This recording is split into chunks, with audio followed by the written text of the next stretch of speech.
Good morning, speakers and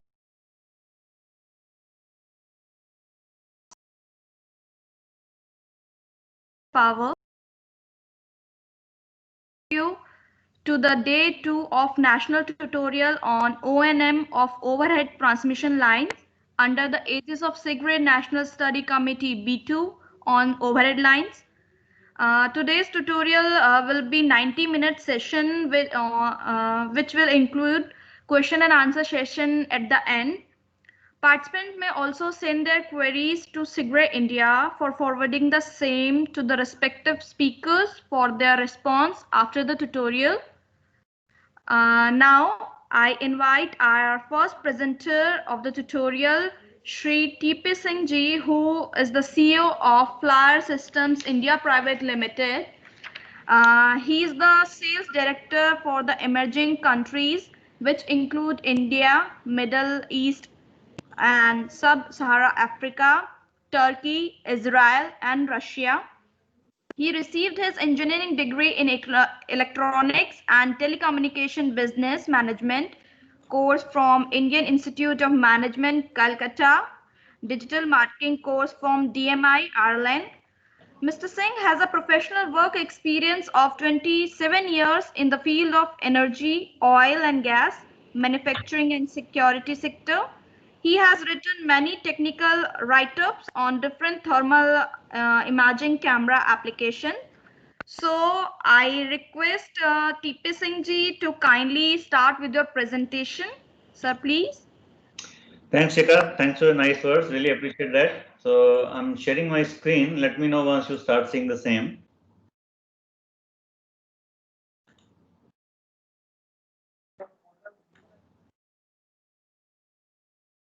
Can you see my screen? Yes, sir. Great. Thank you very much. So thanks everybody for joining. It's an honor and a pleasure to be on this platform and introduce you to a very innovative and very talked about technology called thermal imaging. For few of you, that might be a very known subject, but for few, it can be the new one. So I will treat everybody as if they don't know this particular technology at all. So I'll give you a very brief about a company which I represent, just one slide, and then the technical aspect behind this particular technology, how it works, and what are the different applications.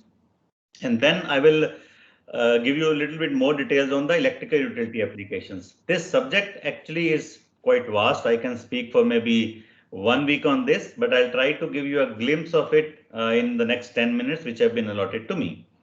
Talking about the company as FLIR, FLIR is a US multinational having head office in Portland, Oregon. We are listed on NASDAQ. Our 2019 turnover was $1.9 billion US. We have almost 4,200 employees globally, and we are active in 173 countries, including India, where we have got full-fledged office to support our customers. The list of customers in India is pretty long. We have been here for more than 9 years now. Many of the transmission, distribution, generation utilities are our customers as on today.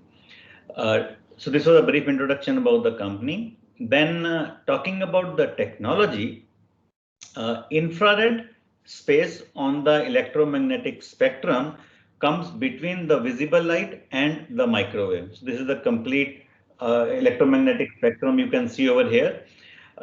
We as humans can only see this particular part, which is visible light. So if you see my camera, I'm wearing a white shirt. This white is white till the time there is light in the room. If I switch off this light, I cannot tell whether I'm wearing a black, red or orange shirt. So whatever our eyes see is nothing but reflection of light. So this is what our human eye see, very limited one, but there are multiple different other spectrum which is there in the atmosphere, but we can't see. For example, we can't see gamma rays, we can't see X-rays, we can't see UV, we can't see even infrared, which we are going to talk today. Microwave, we all use at home, but we can't see anything. We all use mobile phones, but there is no radiation visible to the human eye because of this particular phenomena which is in front of your eyes right now. So we as FLAIR, the full form of FLAIR is forward-looking infrared. So most of our products revolve around infrared as technology. How does it work? So in a layman's language, if I tell you any object which is above 0 Kelvin, 0 Kelvin is nothing but minus 273 degrees centigrade. I repeat, minus 273 degrees centigrade emits infrared radiations by default. Our eyes cannot see that because we only see this particular spectrum. So just to explain you how the thermal camera works, this image is self-explanatory. This is what our eyes see. If there is no light, you won't be able to see anything. Since this particular object normally is above minus 273 degrees centigrade, so that emits infrared radiation as well. So what a thermal camera does? Thermal camera receives those radiation, transform that into an electrical signal, which gets converted to a video signal, and you get an image like this. So this is a thermal image, a picture of heat. So whether there is light or no light in the room, this image will remain the same because it is based upon infrared. So this is a very basic principle, very basic slide which explains you how a thermal camera works and operate. So what are the applications? The applications, I should say, imagination is the only limit. Even today, we don't know applications which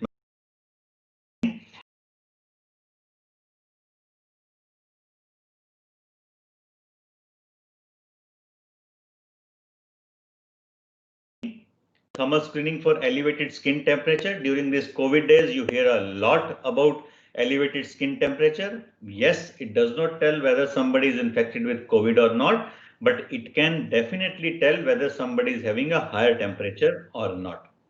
And gas detection also is possible for electrical utilities. SF6 is very critical. And I'll explain that to you how that works. That can also be done. And if somebody wants a 24/7 monitoring, that also is possible with the help of thermal camera. So all these applications are very well known and possible. We come across at least one new application almost every month. So imagination, as I told you, is the limit to use this particular technology. Since the time is less, I'll jump straight away to our main discussion, which is application on the electrical utilities to which this forum belongs to. So utility business has been in our DNA.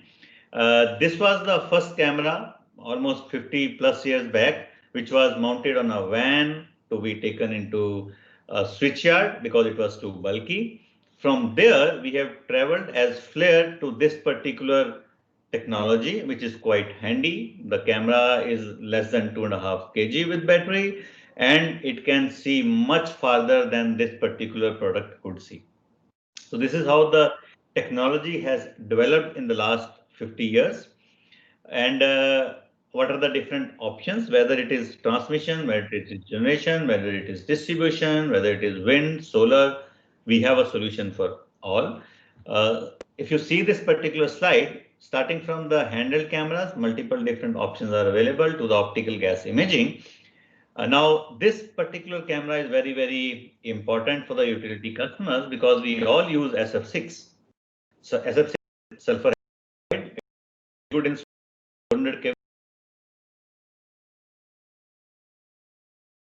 This gas is very harmful for the environment. Just to give you an idea, 1 liter, just 1 liter, if you see this particular bottle, this is just 1 liter. So 1 liter of SF6 is equivalent to 24,000 liters of carbon dioxide, to be very precise, 23,900 liters of carbon dioxide. So that amount of gas is almost equivalent to the gas or the CO2 when a fire happens in a forest. So that much pollution, it's equivalent to this just 1 liter of gas. So as a summary, it's very good insulator, but at the same time, all the environmental protection agencies, they request that you should have some ways and means to check whether the leakage is happening or not. And this particular camera can give you the leakage or visualize the leakage of up to 0.6 grams per hour. So very minute leakage can be seen with the help of this particular product. Then point and shoot products are also available for firefighting. So if there is a fire, human eye cannot see, but through the smoke, but a thermal camera can see. And these are the fixed installations which are possible. FLIR also has test and measurement equipments which are useful for the day-to-day operation of the utility business. So this is the complete product portfolio which is available under FLIR brand for utility market. Talking about the different applications, these pictures give you an idea how a thermal image looks like. So if you see the distribution transformer, if something is getting heated up from a long distance, you will be able to see that even 0.1 degree variation, 0.1 degree C variation can be visualized with the help of these cameras. No touching, no taking shutdown, and from a safe distance, you will be able to see whether it is a bushing, whether it is a switch, or whether it is a fuse. You will be able to see that quickly. If you enter into a substation, all these things you can see. This is the CT connector which is getting heated up, and if you have the cable joint, which is also a critical part of the electrical business, so if some joint is misbehaving, it will generate heat, so you'll be able to visualize the difference immediately. So all these images you can see everything looks okay, but this particular one line has got a higher temperature. Now an electrician has to see whether the more current is flowing or not. So if it is not, definitely the joint is having some problem and further investigation needs to be done. So this technology was tested by NTPC around 25 years back, and this is the case study they came out with using checking 210 megawatt transformer. So from outside they found very small, very minor change in the color of the image, and there was no deviation for DGA and no vibration. But after some time they found that the vibration was little higher, and then the DGA was conducted, that was also abnormal, and then it was opened, and then they found that nut and bolt due to normal life cycle was loose. So this is a kind of a first investigation without touching, without taking shutdown, without doing anything, you will be able to visualize. So this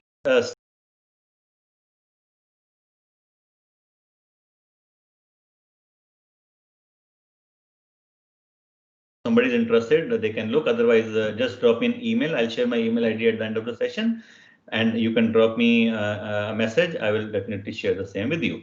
Talking about the products, there's a long list, but this is one of the key product which has been very successful for the utilities. Why? Because it has got the movable optics and it has got the viewfinder as well. So if somebody wants to work in the field, it's very easy. It doesn't give any problem on your shoulder, on your neck, on your wrist, even on your eyes. And that's why this has been a very successful design globally, including India, including Power Grid Corporation in India as well. And there are extra lenses also available if you have to see a farther distance, definitely possible. This thing is called IFOV, instantaneous field of view. The calculations are available. If somebody is interested to know more, I'll be able to help them. So this was a brief introduction about this particular product, which has been quite useful in the utility business for transmission. But if you see the complete product portfolio in terms of thermal imaging cameras, it's quite huge. All these products are available in India and under one brand, FLIR. And if somebody is looking for test and measurement range, that also is available. So we have even a clamp meter which has been converted to a thermal camera. A small thermal camera has been installed. So if you have 20 different wires, maybe scan the particular area, and then wherever the temperature is higher, you can measure the current. Similarly, a digital meter has been converted to a thermal camera also. We also have a pocket sized thermal camera if you see this particular image. Now the question comes, all these are handheld. What about the fixed type? If somebody wants to have 24/7 monitoring, the answer is yes, that is also possible. So for a switchyard, 24/7 monitoring is possible with the help of fixed type of cameras. This has got a digital camera, it has got a thermal camera, it has got a pen and tilt solution as well. So the complete solution can be integrated. So 400 plus different cameras can be clubbed together and somebody can visualize, and you can have 198 different presets like this. So the camera will keep on moving wherever the temperature will be higher. Even if the camera is installed in Kerala, you are sitting in New Delhi, you can get an alarm on your mobile. So that particular technology is now available thanks to the internet and all the developments.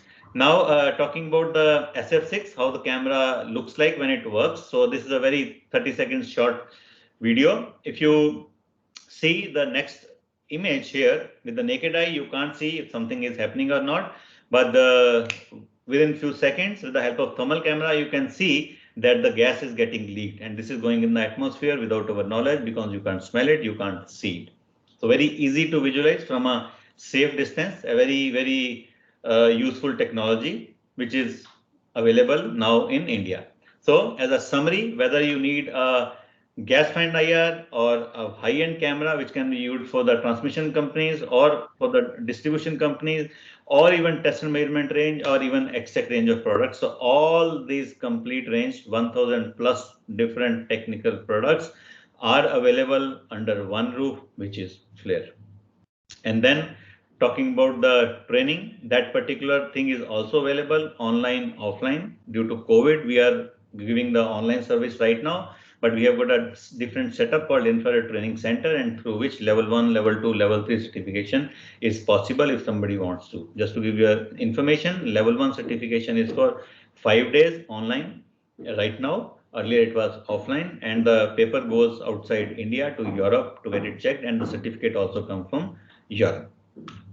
Talking about the service setup, we have the complete setup in New Delhi. Extended warranty is available. You can do the calibration, refresh check, and even the repairs. So all this thing is available in India as of now.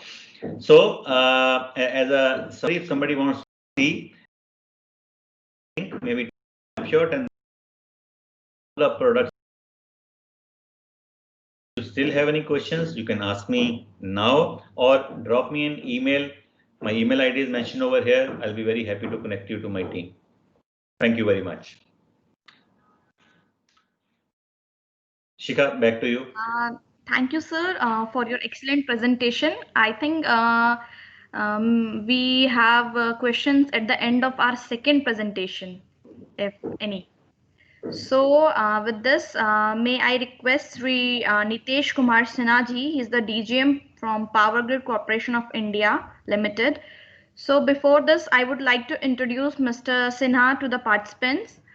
Mr. Sinha holds BE Civil degree from NIT Allahabad and has been working in Power Grid since 2004. He is the one of the key professionals in the area of transmission line engineering and has immense expertise in the field of design of towers, pole structures, special foundations, etc.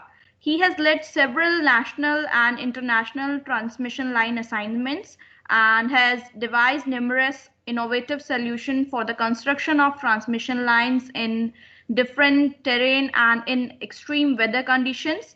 Mr. Nitesh is a member of Sexual Committee CED 43 of BIS and has authored and co-authored many technical papers. So I request you, sir, to kindly start with your presentation. Yeah, just good morning to all, because within 1 minute I will have to say good afternoon. So, am I audible to everybody? Yes, sir. Yes, sir, you're audible. Audible, okay. So let me start my presentation.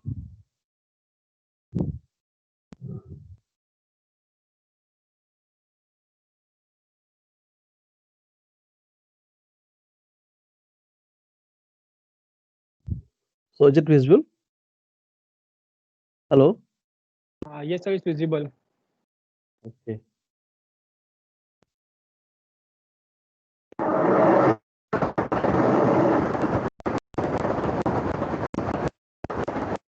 So, noise is coming from behind.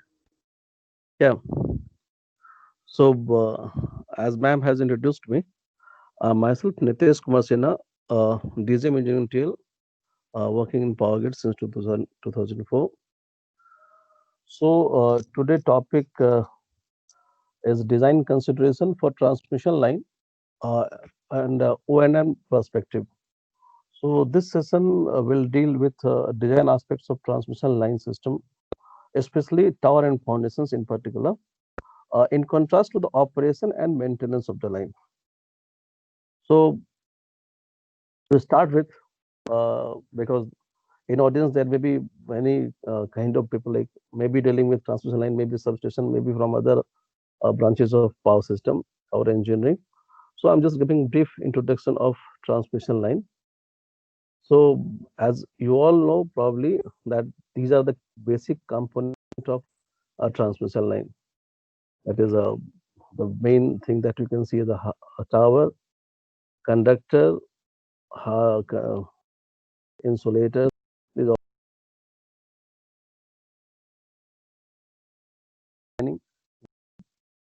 goods available to design. But since, as you know, PowerGrid has made more than 1.5 lakhs of kilometer of circuit kilometer of lines, and we are maintaining it also. So during the operation and maintenance, many challenges comes. And as probably if you have attended the session yesterday session of Mr. Manoj Kumar Singh, he must have elaborated some of the aspects of operation and maintenance. So based upon the experience of the operation and maintenance, sometimes we incorporate those aspects in our transmission line designs also.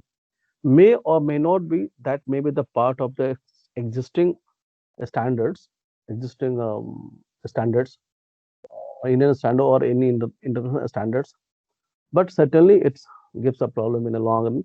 So we try to incorporate those changes, those design. So I will try to give some of the basic philosophy of design along with those experiences where we have incorporated such kind of thing in our designs. So one of the most important thing to for a transmission line that the routing of the line. The line should be routed in such a way that it is economical from the point of view and as well as in view of construction and maintenance by studying various alternative routes. So at the very start of the line, whenever we plan a line, at least we make three alternative routes. We decide then which is the most economical and as well as easy for a construction and maintenance. So we have certain guidelines to what guidelines we should adopt that we can have a very construction and maintenance becomes a little bit easier. So we try to avoid protected and reserve forest area because sometimes uh, we are not having uh, permissions to build a line inside and other wildlife issues are there. Second is we try to avoid number of river crossing, railway, state highway crossing, national highway crossing, forgate or nala. As you can see in the bigger picture, that the one of the tower is spotted in the middle of the nala, and all the fountain backfill got washed away. And similar, we can see in a smaller picture that one of the foundation and has been spotted in the mid of the river. This is innovative because we have to cross a very long river in NER, probably in Brahmaputra River or Ganga River in Bihar or UP. So we'll have to put a spotted tower in between the rivers. In that case, we take certain precautions, more precautions like the foundations are made in such a way that we can withstand the loads of the river currents, the scoring effect, HFL, high flood level. These all things we take into an account. So, as I mentioned that if you are spotting a tower in the middle of the river, Hello. so hello. So this requires special foundations. As you can see, this particular tower has been spotted in the river, and it was rested on pile foundations. The number of piles you can see is quite huge. So that adds to the cost. But sometimes it has become very inevitable that we'll have to place it, so we have to go for it. But as far as we try to avoid it by using a river crossing tower. If the suppose the spans of the rivers are in the range of 1 kilometer, so we can provide a tower at the banks and cross the river without any spotting tower in between. So, but even though we try to, we just compare the cost. If you are putting tower in the middle, even a pile foundation with the taller tower at the two, some open foundation. So by comparing the alternative comparative economical real cost analysis, we go for such kind of thing. Now we can see one of the cases study that I'm sharing with you.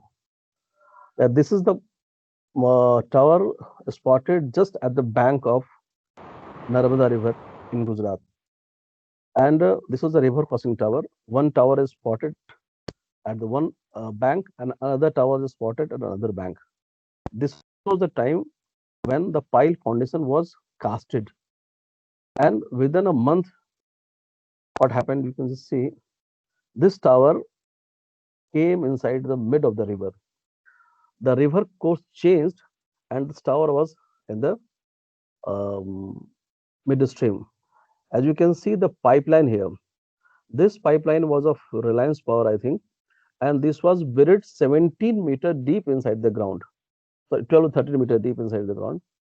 So this pipe, because this river course changed, and it the pipeline came out from the underground, and in our hit the this tower pedestal, the foundation pedestal. So, but anyhow, the foundation was quite safe because we have designed the foundations for considering the scouring effect of river stream.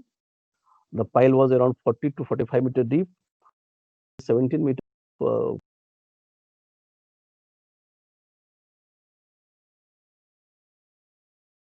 Everything is safe, and probably even these days the situation is like this only. So this is the closure picture of the same tower. As you can see, the pipeline has hit the pedestal. The pedestal portion was a little bit broken. It was maintained, so line is running in gently.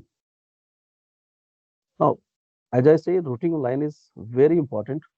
So as you can see, this is the picture of somewhere in J&K state. So Power Grid has made line from Srinagar to Leh.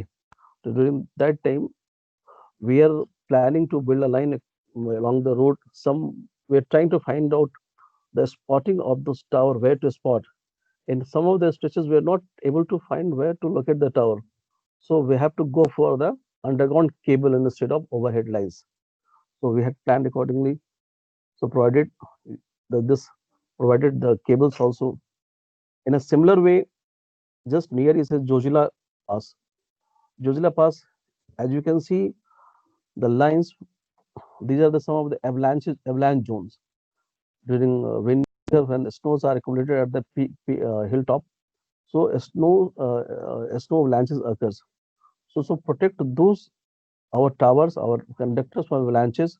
We have spotted the towers in such a way. If you can see these dots, we have spotted towers so as to avoid the avalanches, and so and in consultation with SASE. SASE is one of the organizations which has dealing with such kind of thing. So we have taken consultation with SASE, and uh, and accordingly we have spotted in towers along this line so as to minimize the impact of avalanche in our line.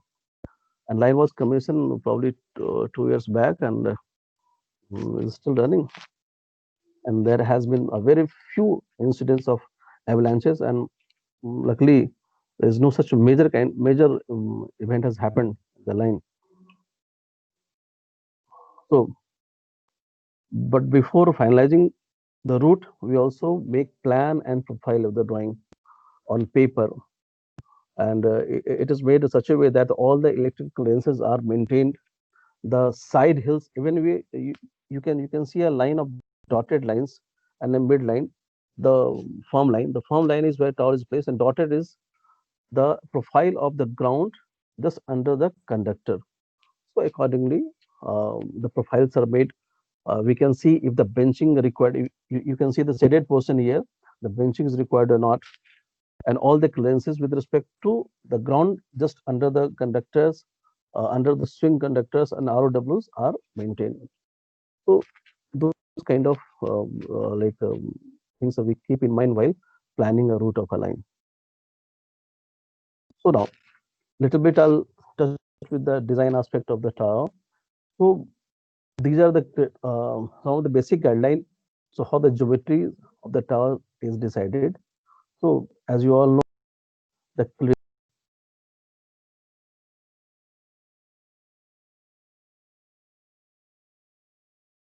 I fix the conductor and based upon the live metal clearances, because the conductor swings, sorry, insulator swings. So based on the insulator swings, we decide the cross arm spacing, the projection of the cross arm from the tower body, and another thing, in hilly area, the galloping of the conductors is one of the major concern.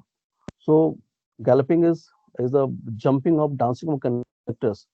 So what happens when ice has accumulated and suddenly ice breaks down due to increase in temperature? So conductor starts dancing. So we try to avoid the clashing of the conductors with earth wire or between conductors to conductor. So in order to avoid, what we do, we stagger the cross arms in such a way that even if it dances to its fullest extent, it doesn't collide, it doesn't get engaged with the earth wire at the top or conductor at the bottom, side conductors. So this way we design, we fix our geometry of the tower. These are the basic guideline I'm just touching. So geometry of the tower is also decided by the silt criteria, the shielding, the earth wire at the top.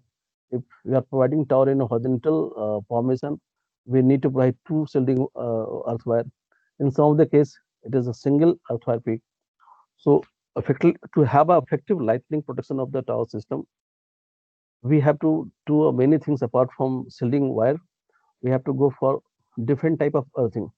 Usually we know we provide pipe type earthing and earthing counterpoise type of earthing to the tower base.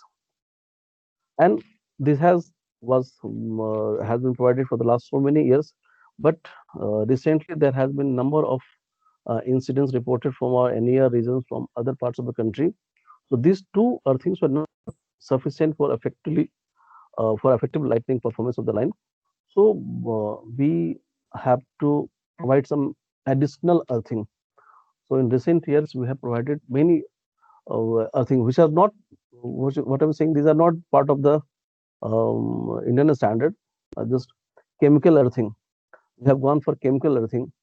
Even after providing pipe or counterpoise earthing, that has been for the past many years and also in the courts. But due to high resistivity, tower footing resistance even is not achieved below 10 ohms, then we have to go for the chemical earthing. So I will show you the chemical earthing. The arrangement is similar to counterpoise earthing, but this is additional one.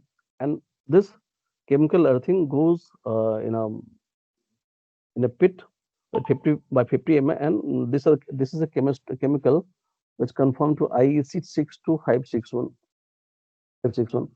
So this is one of its kind. Another is, sometimes what happen, this counterpoise earthing or pipe type earthing, we provide 1 meter below the ground wire. Sometimes due to hard rock strata or dry fissure rock, we are not able to achieve this 1 meter of depth due to various reasons. So in that case, we have provided to go for a reduced depth counterpoise earthing. So it's a combination of the chemical earthing and counterpoise earthing. You can see the similar kind of 3 to 450 mm depth, and this is a ground wire, and this is a chemical compound as we discussed in the last slide. And after that soil, and after that top of the PCC we do, and we clamp it. So this is a hard rock earthing. And apart from that also, another kind of earthing we provide is a rod type earthing. So rod type earthing, you just see the diagram. Rod type earthing is provided just at the center of the excavated pit. This is a 40 mm rod dia of 3 meter length, is just driven below the foundation depth, and it is connected to a stub with the earth wire. So this is provided. Rod type earthing is to provided in one of the foundation pit, diagonally opposite to pipe type earthing, not in counterpoise, because in counterpoise usually in the dry fissure rock they go for the counterpoise earthing. So that driving the MS rod below 3 meter depth is little bit difficult. So we have given the options only for a pipe type, where we are providing pipe type earthing. Pipe type earthing only for where the soil is dry or wet, partially submerged, fully submerged, or black cotton kind of soil. not any rocky strata. So you provide there a rod type earthing in addition to pipe type earthing. So this additional earthing is what is MS rod of 40 mm dia and 3 meter length is driven after excavation of foundation bit and connected to a stubborn clit using lug and earth wire. So this is the diagram of it. What I have said, with a lug, we connect it to the stub. Now another earthing is a steel earthing. After this is provided in tension towers. If everybody must be knowing what the tension and suspension tower. Tension tower are provided where the line is changing route by some angle, and suspension if the line is going by straight. So at intermediate points we provide suspension towers. So sill type earthing we provide at tension tower. We connect the both earth wire or OPGW, whatever it may be, and just bring it to the pipe, connected to the pipe type or counterpipe earthing at the bottom using clamps and intermittent clamps at tower structure. So this is the sill type earthing. This is also additional earthing. So as you can see, there are number of earthings we have provided. Apart from pipe type and earthing type, there is rod, silt, chemical earthing, hard rock earthing. Hello. We are unable to see the picture. Yeah. I still share. Is it not visible? No, it is visible for us. Visible, sir. Visual. Yeah, it's visible. So maybe Well, problem with now it's now visible. visible. Okay. So as we are discussing, these earthing apart from pipe type and counterpipe, these are the earthing we are providing in our line. Those are not in the standards, but based upon the experience in at site during operation and maintenance, we have incorporated those things in our technical specification, and we are enforcing it to be provided at site. Now, Coming Saturday का एक बार रखेंगे. now let's come to some of the design aspects. So transmission line towers are designed as per Indian Standard 802. So basic feature of this design is we design the tower the three broad parameters. The first is the reliability requirements, second is security, and third is safety. Reliability means the structure is under full climatic load conditions, means lines are strung and the full wind is blowing. Security requirement is that the structure is there, but one or two of the conductors are snapped. So in that case, additional load will be there to the tower structures. And safety requirement, load during construction and maintenance. During construction maintenance, there will be workers with tools and plants, TNP on the tower structures. There might be some pulleys. Due to that, additional loads will be there. So taking all those things in consideration, IS 802 provides guidelines to design a tower. So provision of 802, if we can see the provisions of 802 since 1977. So as we all know, the wind is one of the most important criteria, important parameter for which the transmission line systems are designed, in particular in tower and foundations. So I'm just touching the wind part. Apart from wind, there are other aspects also, but because wind layer, just touching those things. So 802 1977. So that time the entire country was divided into 3 zones: light, medium, and heavy. The wind pressure were given like 35, 45 or something. So and after that, based upon those light, medium, and heavy wind pressures, the loads were then multiplied with some factor of safeties. Like in normal case, means as I've talked today, like reliability case, we multiplied by some factor safety, say 2. And in broken wire case, it was multiplied by a factor safety 1. So those aspects were there because what they were thinking, that because broken wire case may be a transient phenomena, so factor of safety in that case would be a little bit lower than the reliability requirement that is normal in the normal case. In 1995, the basic wind load was based upon IS 875 Part 3, where the entire country was divided into 6 zones and the velocities were given. Instead of wind pressure, the velocities were given here. And these velocity were peak gust velocity averaged over 3-second durations as per wind map of India given in 875 Part 3. And wind load on towers and conductors is calculated like this. So as I said, these are wind map of having 6 wind zone. And apart from this wind velocity, there are other factors like terrain factor, in what kind of terrain we are going, what kind of topography it is. The wind velocities are wind velocity then converted into wind pressure, taking into all this K2 and K3 factor. And in addition to above, narrow front means wind sometime flow in a very narrow width. This narrow width velocity may be a little bit higher, that is maybe 1 point. So we analyze this like it may be having velocity 1.5 times velocity. This 802, but certainly it was applied to the suspension tower only. Now, in 2015, the code, the IS 802 was revised. The wind zone wind map was there as it was in 1995 with 6 wind zones. But in 802 1995, the wind was supposed to be blow a direction perpendicular to the line. But in 2015, the oblique wind loading means wind can flow from any direction.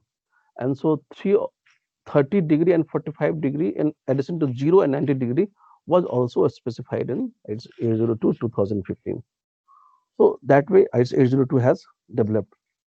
I just try to summarize this by just giving one photographs. You can see the left one is 802 1997, where the entire country was divided into light, medium, and heavy wind zones. Now in 1995, we are having 6 wind zones.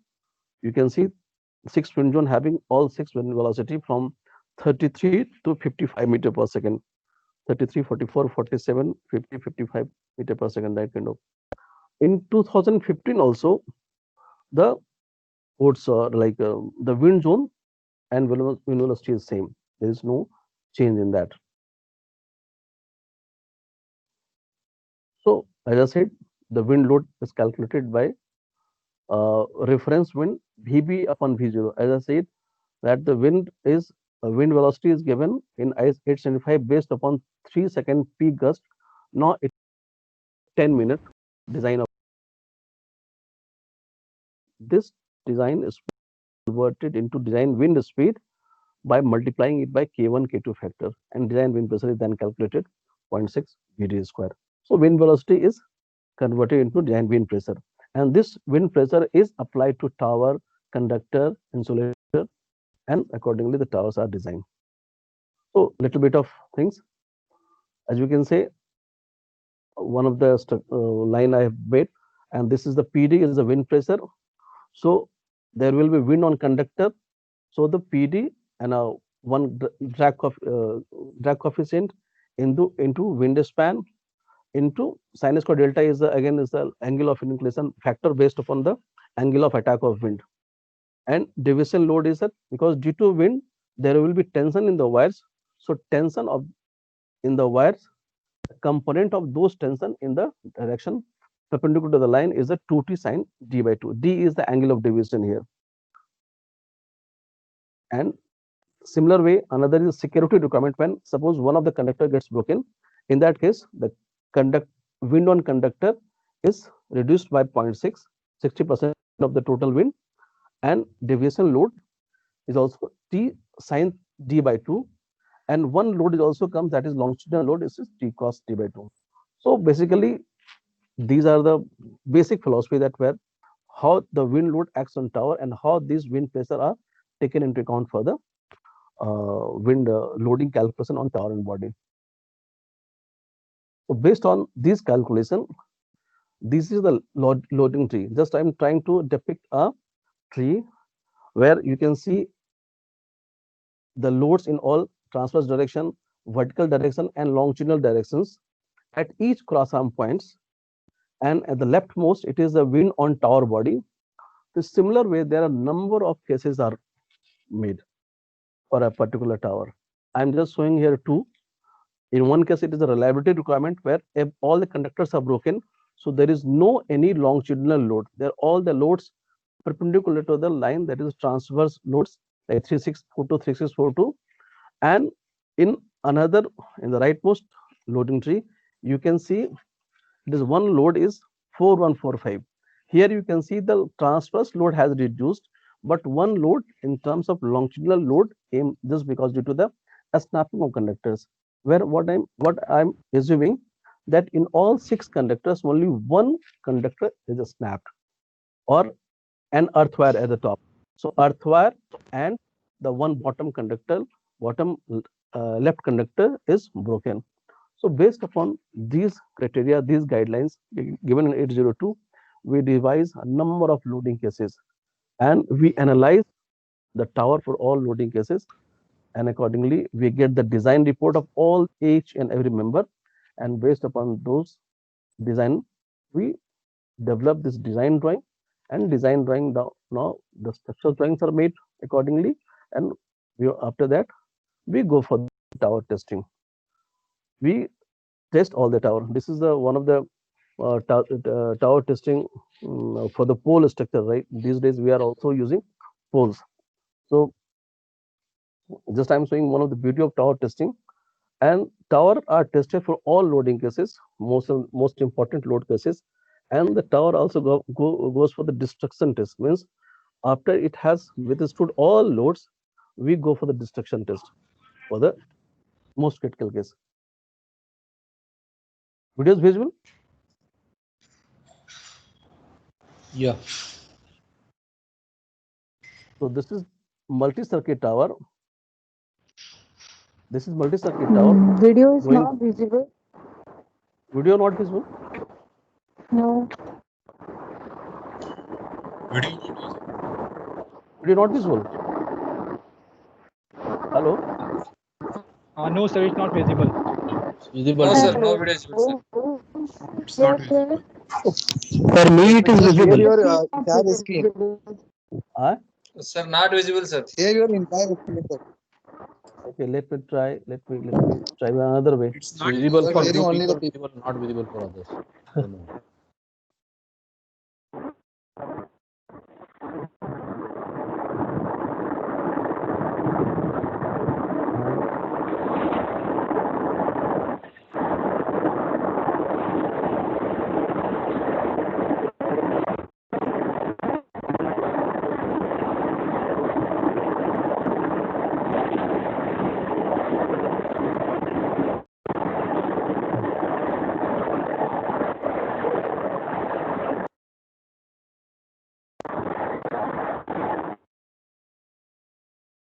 Now you can see this. Is it visible now? No, no, sir. No. Visible now. Window Explorer is visible now. Your computer Window Explorer is visible. Okay, anyway. I don't, huh? I don't know how to play it. Anyway.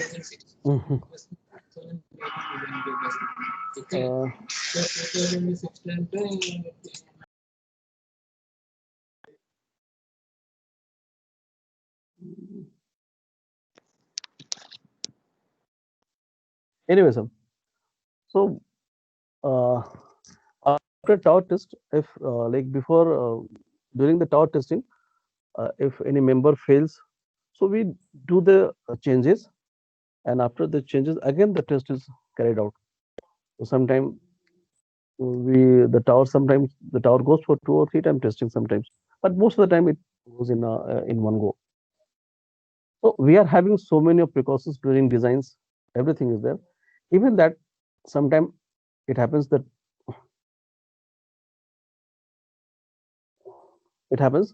the tower may collapse at site, may fail at site during some wind phenomena. Now is the screen visible now? The screen? It's visible, sir. Okay.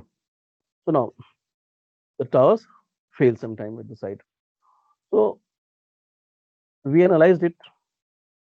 And there has been some research in the wind map for the country.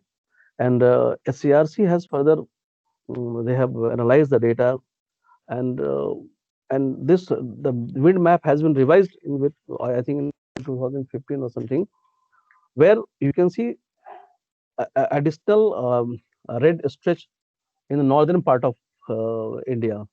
So what it was usually wind zone 4 in the green zone. Now there is a one strip of wind zone 5 also. So there has been number of failures in that region. And SCRC has also pointed out that this wind velocity in this area is not wind zone 4 that for which we have designed our lines. And this has become like these are now in under wind zone 5. And moreover, they have also revised some of the wind data and wind diagrams, wind map, even the central part of India. So now this code has been published in National Building Code. Now we are using it this revised wind map for our transmission line design. Moreover, ACE 802 has not updated its wind map as per the NBC. We have suggested this modification to Bureau of Indian Standard BIS, and BIS has accepted it, and probably it will publish within just in a short while. So based upon this wind I'm sharing you, the lines that we have made in this areas where the wind zone 4 has been converted to wind zone 5, we have done number of strengthening in existing lines. Most of the delta like 765 single second delta lines are there in those areas. So we have analyzed the tower based upon our revised wind map, and we have incorporated those modifications in tower structures. And there are other thing also, like during construction and maintenance, if something gets observed at the time of erections, so we also modifies, like in a as you can see the number 2, this DD plus 1825, the towers are very wider. So towers are wider. So what happens when we do the proto assembly, we are the sagging of members because laid horizontally, so it doesn't. But when we erected the tower, so there is due to self weight of uh, members of the bracing members, it was sagging a bit. So now we have corrected those things on also in the new designs. We have taken care that these are not those corrective measures we have incorporated the new designs also. In a similar way, during for easy erections, we have also modified our some of the structures for for having worker movement. If you can see in the rightmost diagram, we provide one additional tower because one worker was to go from here to here, so he was not able to just hold anything.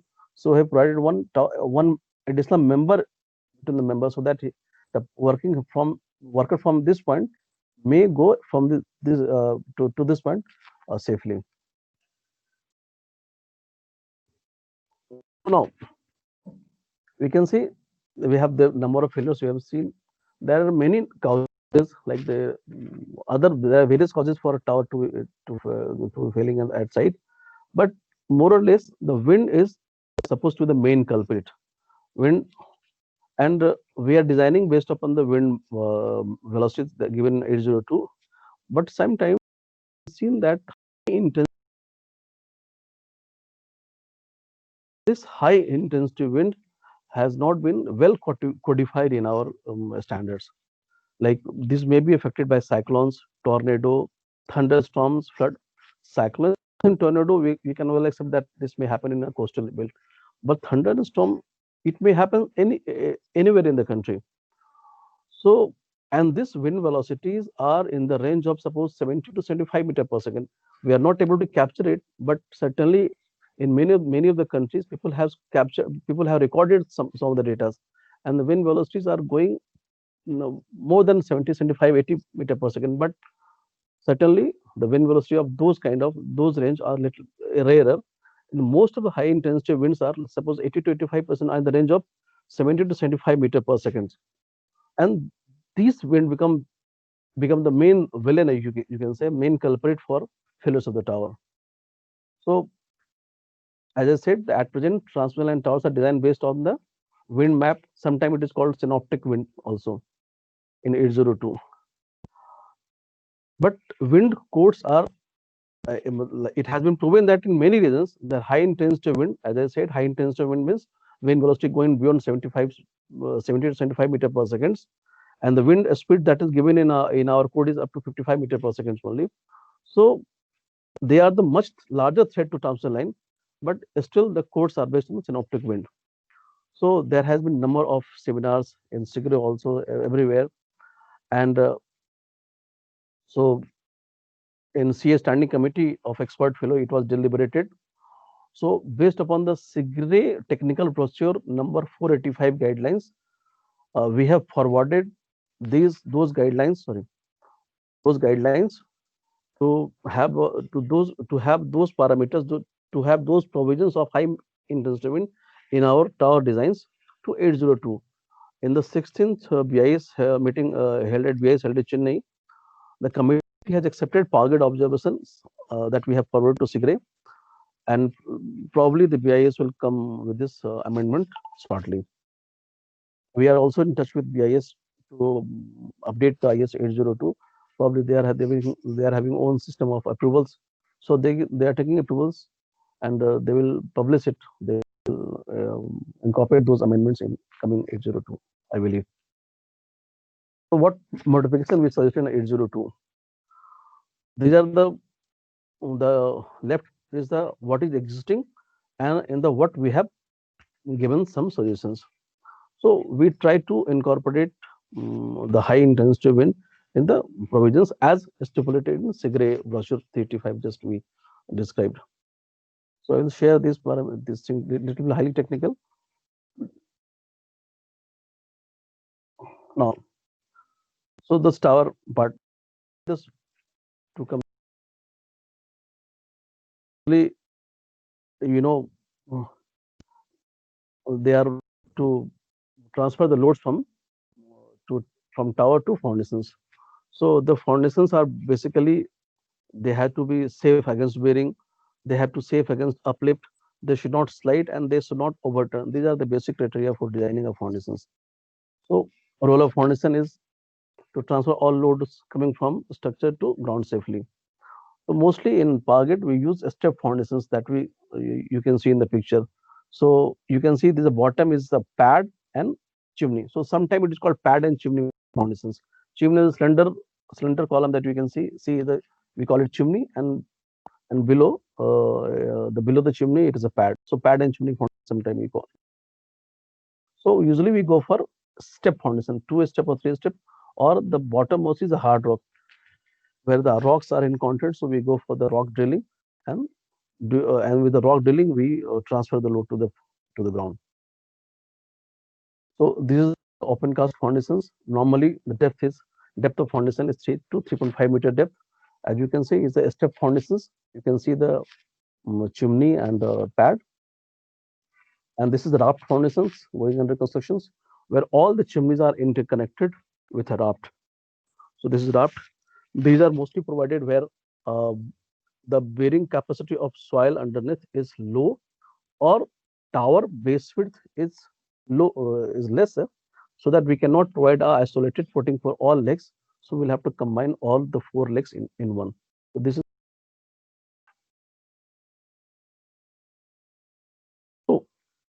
just I'm sharing one of the just I was introduced as a we have done some of the extreme weather conditions. So one of the cases study that I am sharing with you, the avalanche protections for our tower.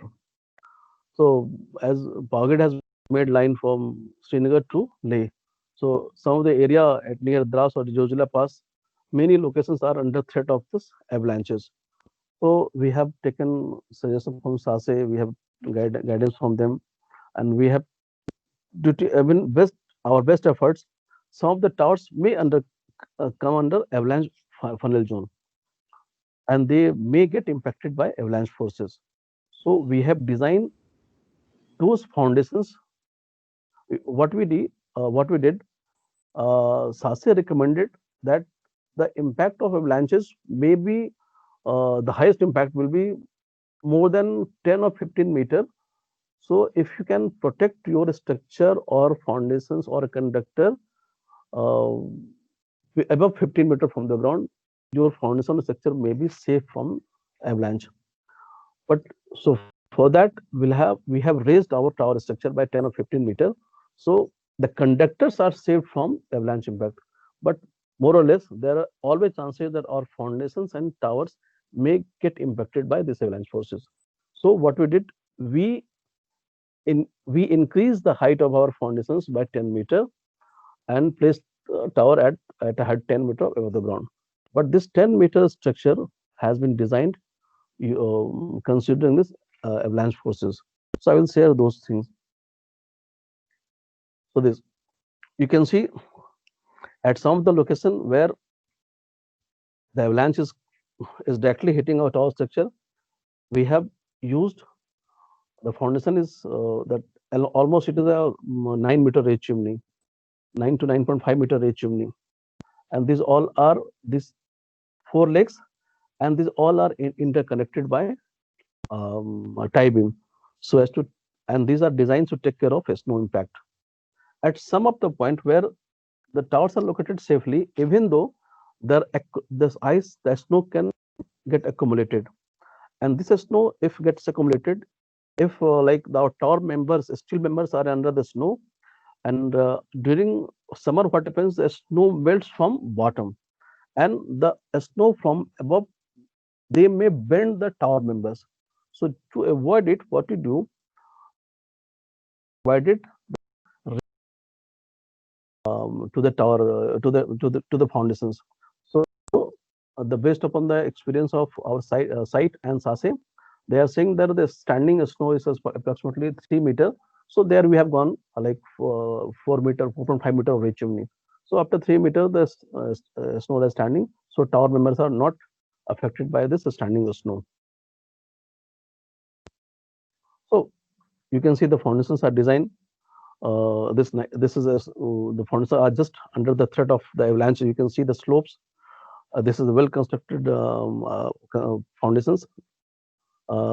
These are having the 4 chimney that we can see in the left picture. These are having the 4 chimney, the 4 tie beam, and 2 tie beam are under the ice, under the snow, and these all are has been designed by the snow avalanches forces, and a ridge chimney of 9.5 to 6.5 meter was provided, and pedestal shape was kept circular to reduce the snow impact, and this see tower legs are always having slopes, but this chimney was just kept vertical so as to occupy less space at the ground, and accordingly this was designed. There are a number of challenges while like while building the lines. There are beams and column. You can see in the so the photos. These are the design aspects. These are the design drawings. These are the design drawings that we. You see some of the construction time photographs. It is the beam and column connections. It was quite clumsy connections. So during the construction, we are constantly touch with our site people. So they informed that there was some problem with beam and column connection. We are not able to smooth to make a smooth connection. So accordingly, we have revised some of this beam and column connections so as to secure tight the pedestal with sufficient reinforcement to anchor to make them perfectly monolithic structure. So these are some of the photographs you can see of the construction time, how the concreting was done to the foundations. This bottom is a and for the last 2 or 3 years the line is running. There has not been any failure in that region. and 2 or 3 seasons we have passed peacefully to this line. Such a heavy avalanche zone impacted. There was many avalanches as reported, and SASE usually they recce the line, and they said that there had been avalanches, but luckily we are saved. So this is one of the thing that we did for avalanche. Now come to this creek area, like the foundation in various type of soil are to design suit the soil conditions. So raft foundation, or as I said, raft foundation provided where the bearing capacity is very low. Sometimes salt water deteriorates both foundation as well as the tower members. So special care had to be taken.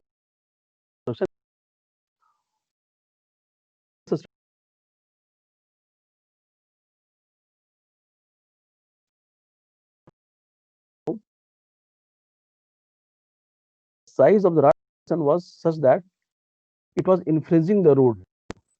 So what we did, we gone for raft foundation with pile foundation, raft foundation with pile foundations. That way we overcome those kind of situations. In creek area, due to the salinity where the salt water deteriorates both foundation, as I said earlier.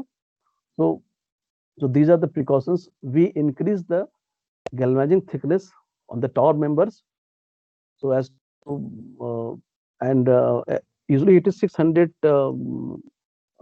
grams per square meter. Instead of that, we have gone for 900 grams per square meters. And these are the precautions we made in a tower sector. For the foundations, we have usually the grade of concrete is M30. We have gone for M20. We've gone for the M30 grade of concrete. Epoxy coated reinforcements was provided, and double coat of bituminous painting was also provided to avoid the ingressing of the saline water into the foundation system. Cover of reinforcement was increased so as to have a good durability.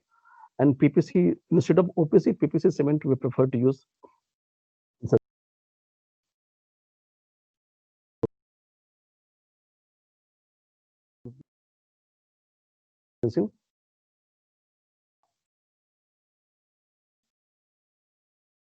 Of the river midstream in the zone of meandering of the rivers, where probability of scoring of the soil around foundations are expected.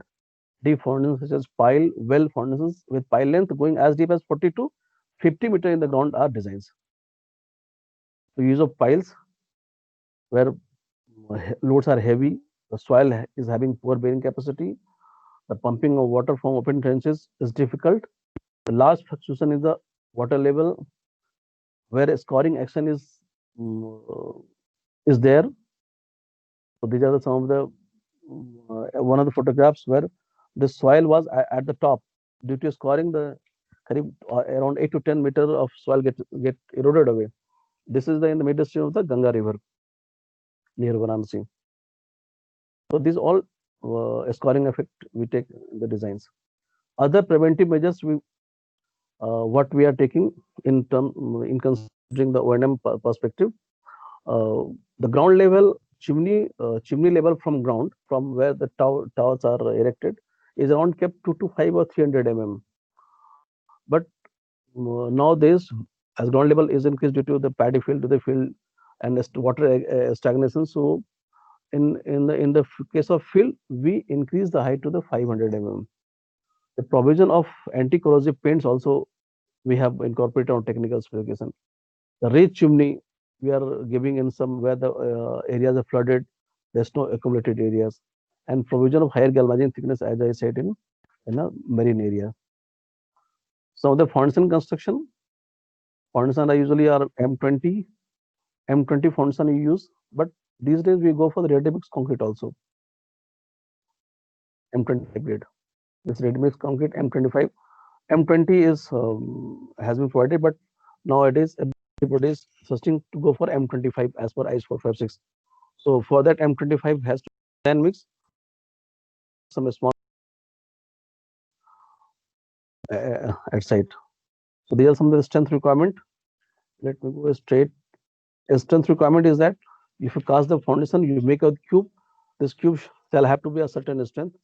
for a nominal mix of 1:1.5:3, we have specified that this strength has to be 265 kg per centimeter square.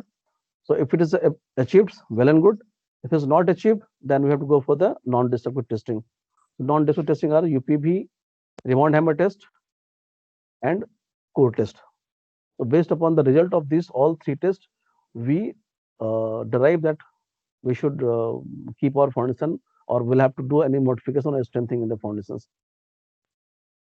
So one of the case study that I will share with you, that photographs of affected stub. In one of the case, the stub were cut by the miscreants. So we have given our engineering solution to that. You can see that affected towers leg were provided using dry wires, and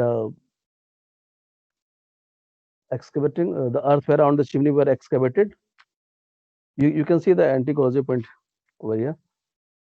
Now the chimney were broken, and after that the additional holes were done in a stub by using magnetic drill machines for fixing members, and the loads, the additional members, additional pit were provided to transfer the load from top of the tower members to the stub directly.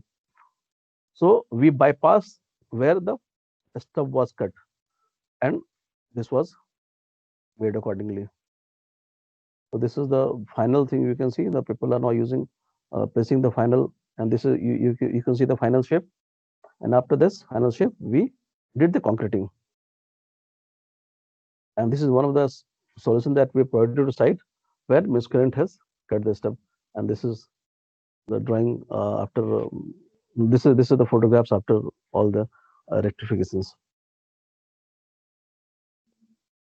Home guards are also deployed at night for certain locations. Thank you all. Thanks a lot, sir.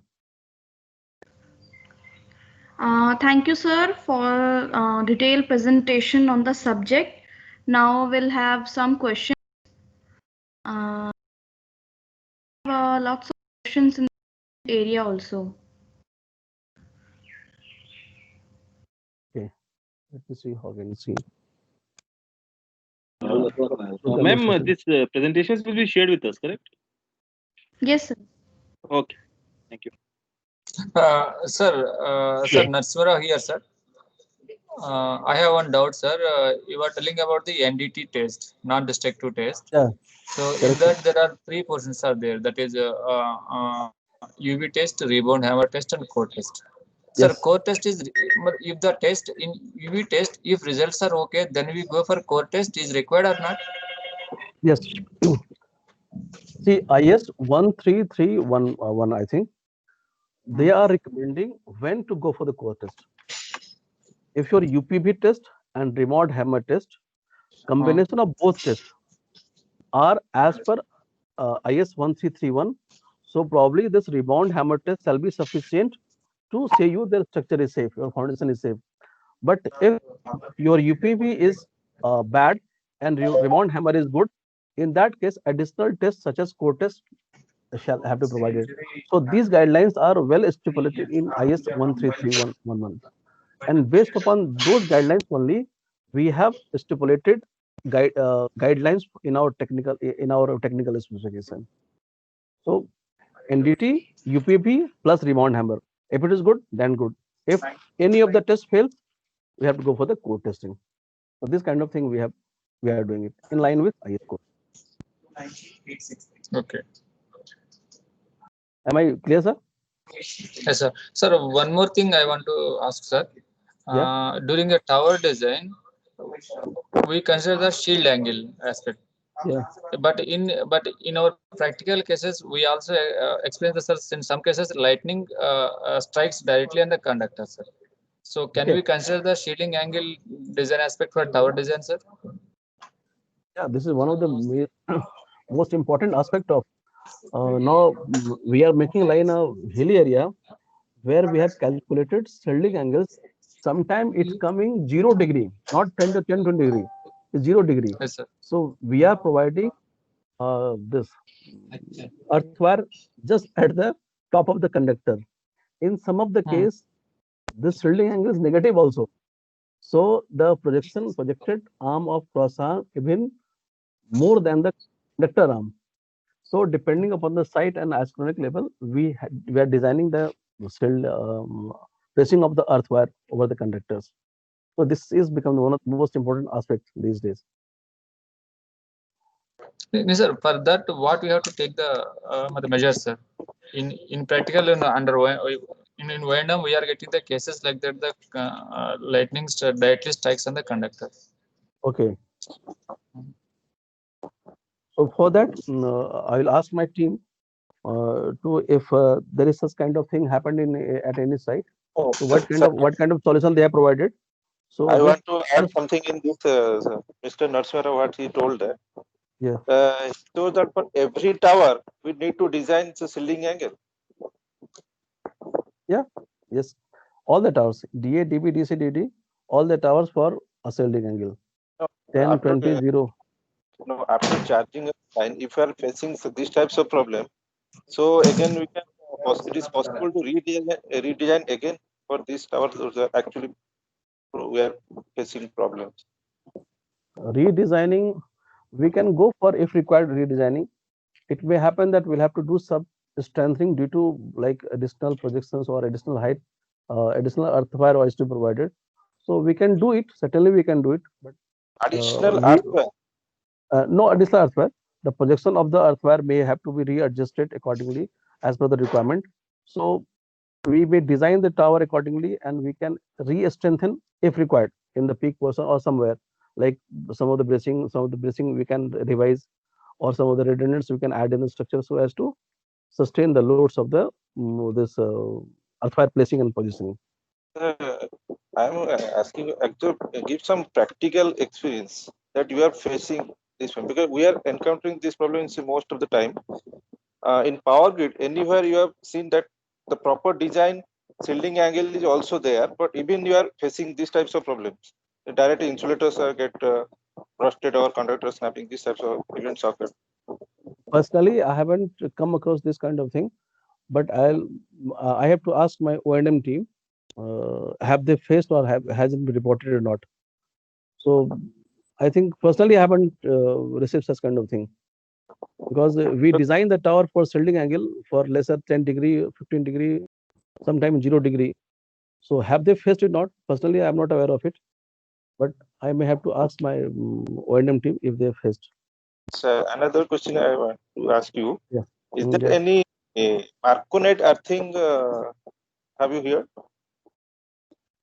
Some people are now approaching us to go for this kind of earthing. Can you tell something about this?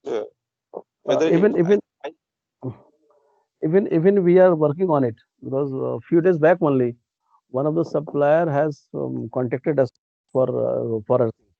So we are meeting with them for this product specification and everything. So more or less we will try to finalize, because the even site people are facing problem for chemical. So for chemical earthing, because chemical earthing, the company says that the chemical earthing limitation is 3 meter, but claims that is the Intertech company. He claims that its resistivity value is as low, that is 0.001 ohm.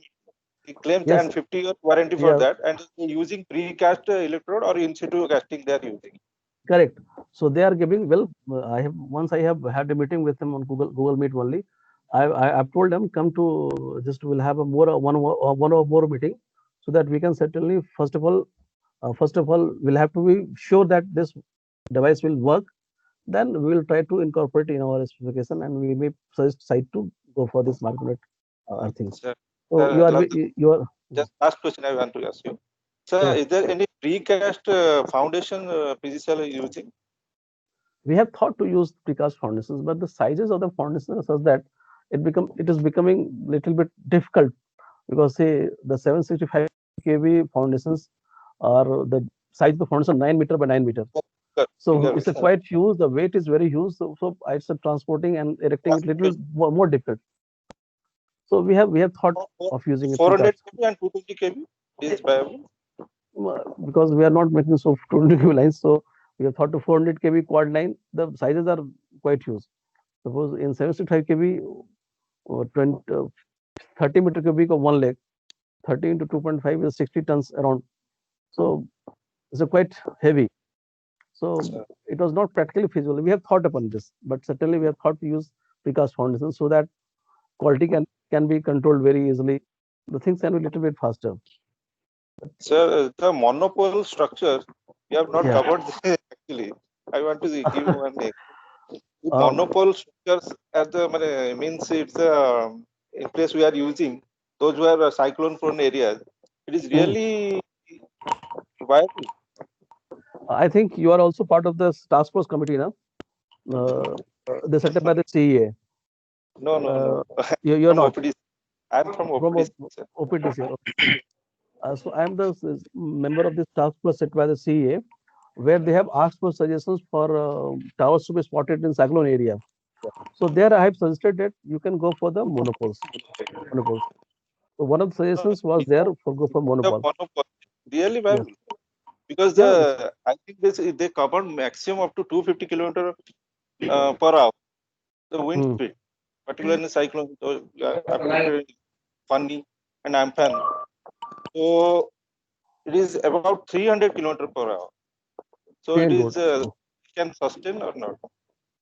So this is what we'll have to for coastal area. This in the same task force we have suggested to increase the wind speed and accordingly the towers to be designed. Lattice tower and as well as monopole towers, because codes are not covering those aspects of high intensity wind as you were saying. So first of all, this has to be there in the BIS or any of the CA guideline or CA things. Then we'll have to design those monopole or towers for such high intensity wind. Because presently we are using for ROW evidence. Presently we are using for ROW. That you are correct. Okay. But certainly it is the need of the hour. Okay, thanks. Hello. Yes, so my question is regarding this wind zone. For example, a line transverses for maybe 1,000 kilometers or 500 kilometers. Correct, so it changes the wind zone. Yes, sir. Wind zone from 1 or 2, or it might be in 3 wind zones as well. Correct. So in that case, the tower design will change, for example, for every wind zone. Correct, sir? Correct. So how does Power Grid do it? If you want, you optimize it, or you use the same tower for all the entire line? No, sir. These days this era is of TBCB. So we design it as per the even if it's not TBCB, we optimize the lines. We optimize the lines as per the wind zone. The lines is traversing from one wind zone to another wind zone. We just take the wind zone. Suppose from wind zone 2 to 3. So we take an overlap of around 30 kilometers. Hello.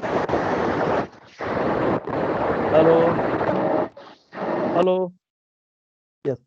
So if the line is traversing from one wind zone to another wind zone, so for a particular wind zone, towers are designed accordingly. But where the boundaries, where the boundaries are there, Power Grid is using a practice of taking 30 kilometer buffer zone, means the highest wind zone is further extended into the lower wind zone by 30 kilometers, and accordingly the towers are spotted and then towers are designed. So there is an overlap of 30 kilometers. 30 kilometers. But CA has few months back we have deliberated those things, and they are suggesting for revising it 30 to 50 kilometers. Okay. But certainly what I am thinking, what I believe, that this buffer zone may be applicable well for the plain area, but for mountainous area, this buffer zone may not be applicable, because due to the large obstructions of mountains, the buffer zone concept may not be correct. May not be, and those regulations has to become. But presently we are taking 30 kilometers of buffer zone from one zone to another wind zone, and CA is saying that they will revise it to 50 kilometers in coming regulations. Thank you, sir. Thank you, sir. Thank you. Sir, I have a question. Sir. Hello. Sir, I have one question, sir, regarding wind zone only, sir. Yeah. Actually, while designing the tower, you consider the wind speed of the wind at the height at the top of the tower speed or at the bottom of the tower speed, or Hello. you may change the tower design accordingly the wind speed changes from bottom to top. Because Correct, our correct. Sunset Way tower circuit tower minimum height is 70 meters. At the Correct, height correct. of the 70 meters, the wind speed is somewhat more when compared to Yes, the bottom of the tower. correct. So, You are are you consider the total speed at the height of the tower 70 meters as, or otherwise you may change the design as per the wind speed changes as the tower heights? no, sir. We are changing as per the height because for 765 kV, as you're rightly pointing out, the wind speed and wind pressure are considerably changing from one conductor to another conductor, and accordingly we revise the wind pressure and the tension in the conductors in all the three cross arm at the all the three cross arm levels, and towers are designed in the same in that way only. So we are revising as per the height requirement. Okay. Wind pressure, wind pressure Hello, and wind sir. speed. Okay, sir. Hello, sir. Okay. Thank you. I want to know, Yeah. whenever you are designing any river crossing, Yes. Yes, ma'am. if the span is more than 1 kilometer, Yeah. we generally go for suspension type of tower. Correct. Correct. But if we'll incorporate one tension tower in the mid, will it be okay from? See, all those alternatives are possible. Yeah, some voice is coming. Hello, hello. Am I audible, ma'am? Hello, sir. Yeah, Some voice, you are some voice is audible. coming. Let me What? switch off the fan. I think. Maybe somebody's mic is not muted.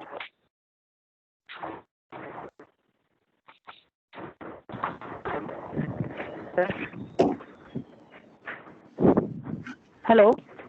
Yeah. Yeah. Yes, sir. Okay. So, for a kilometer of span, as you were saying, we are designing suspension tower, but these suspension towers are quite long. Quite, its height is around 120 to 130 meter of bottom cross arm for 1 kilometer of span. If you're providing one tower No, at sir. the hello. No, my Hello. question is something. Suppose, so my question is, hello. Yeah, just Hello, sir. go ahead. Go Yes, ahead, ma'am. sir. My question is, if the river span is more than 2 kilometer or 3 kilometer, we are suppose placing 10 number of towers. Will it be wise to put one tower in the mid of the entire span as a tension tower, and the bottom in the bank another 2 tension tower in between suspension towers? Will it be wise from the design philosophy, or should we go for an hour for the entire stretch of river crossing? So I think if you are going for tension tower in the midstream, it may be difficult from the point of view of stringing in a 2 kilometer, 3 kilometer line. For the stringing point of view, it's better to go for the suspension mode because you can string it bit easily. For tension tower, it may be difficult, but certainly it can be done depending upon the cost economics, because the number of piles that you have to put, that weight of the tower, the tension tower designs, the weight, and suspension tower, the river crossing tower weights. This is all combined, and we can take a call if it's technically safe and economically. No, sir. Have you ever gone for this kind of many PGCI line? The voice is breaking, ma'am. Have you Hello. ever done this kind of design in any PGCI line? We have made number of such kind of thing. In Brahmaputra River, the spans are more. Yeah. Hello. Hello. Hello, sir. Yeah. Yes, sir. It's audible. Yeah. We have designed this kind of thing in many of the lines in northeast in Brahmaputra, where the spans are in the range of more than 1 or 2 kilometers. We have provided towers in between, suspension towers in between. Sometimes tension towers. No, sir. Okay, tension tower also you have Have you- incorporated. that we can use even in Ganga. One of the options were there to use tension tower in the midstream. So that Okay, option sir. also there. So we have every time we check based upon the technical as well as the cost aspect, which one is better. So we can go for the tension tower as well. There is no issue. But certainly we'll have to go for Yes, hello. sir. So for 400 kV, as you said, if it is a 1 kilometer river, you are generally preferring to place 2 number of towers in the river bank. May I know which kind of tower you are preferring to place it in the river bank? It's a suspension tower, river crossing tower designed especially for 1 kilometer of span. It's a special kind of tower, the river crossing tower, designed for 1 kilometer. It is a suspension tower. Okay. I have one question. Thank you. Yes. Thank you, ma'am. Hello. I have one question. To whom, sir? To me? Yes. Hello. Okay. Yeah. Yes. Nitesh, sir. Okay. Sir, as you say, in hilly areas, you underground the electrical cables. So, in that areas, if any fault occur, how you solve or how you identify which coordinate this fault? Are you getting my question? I got your question, but frankly speaking, actually our another section is dealing with such kind of thing. So I have to ask them to answer your query in a very good way. So your point is taken. The fault detection in a Yes. In underground code. Okay. So you just drop your mail to me, sir. Okay, sir. And I'll respond you. Okay. No issue. So, Nitesh sir, may we conclude this question and answer session, and the remaining queries will be answered through mail. Okay. No issue, ma'am. So I request all the participants to kindly send their queries on the mail ID I have already mentioned in the comment area. And then we'll send the queries to the speakers and they'll revert back. So we convey our gratitude to Shri T.P. Singh ji and Shri Nitesh Kumar Sinha ji for their presence. Thank you. And with this, we close our second day proceedings and shall meet for the day 3. Who are present today. So I thank all of you. Thank you. Thank you, ma'am.